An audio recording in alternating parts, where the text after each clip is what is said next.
আমরা নতুন বাংলাদেশ বিনির্মাণে আমরা চাই নতুন সংবিধান আসুক, গণপরিষদ নির্বাচনের মাধ্যমে নতুন সংবিধান প্রণয়ন করা হোক। এই ধারাবাহিকতা আমরা চাচ্ছিলাম যে গণমানুষের যে নতুন সংবিধানে আকাঙ্ক্ষা রয়েছে এটা নিজেদের মধ্যে ছড়িয়ে দেওয়ার জন্য কেন নতুন সংবিধানের প্রয়োজন রয়েছে, কেন গণপরিষদ নির্বাচনের প্রয়োজন রয়েছে, এই নিয়ে আমরা আমাদের আজকে উঠান বৈঠকে আলোচনা করেছি।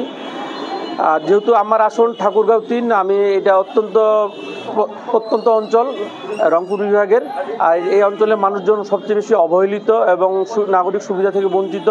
আমার 2 উপজেলাতে সীমান্তবর্তী এরিয়া রয়েছে, এলাকার যোগাযোগ ব্যবস্থা খুবই বাজে অবস্থা, নাজুক অবস্থা, শিক্ষা ব্যবস্থা এবং চিকিৎসা ব্যবস্থা প্রত্যেকটি আসলে নাজুক। ওদের স্বপ্ন পূরণে পাশে থাকতে পেরে আমরা গর্বিত। যার দরুন প্রান্তিক এরিয়ার লোকজন, পাশাপাশি শহরের লোকজন খুব বেশি নাগরিক সুবিধা পাচ্ছে না।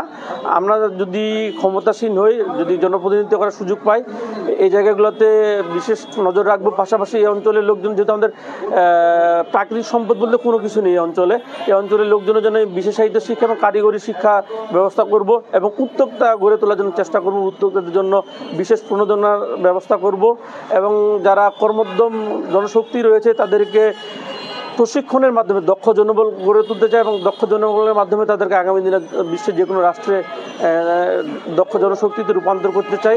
আমি চাই এই অঞ্চলের লোকজন কৃষির সাথে অধিক পরিমাণে সম্পৃক্ত রয়েছে, তারা যেন কৃষি পণ্যের ন্যায্য মূল্য পেতে পারে। এজন্য আমি একটা কৃষি হাব গড়ার চিন্তা করেছি এবং অর্থনৈতিক অঞ্চল, এই অঞ্চলের মানুষের ভাগ্য উন্নয়নের জন্য একটা অর্থনৈতিক অঞ্চল গড়া দরকার, সে লক্ষ্যে কাজ করে যাব।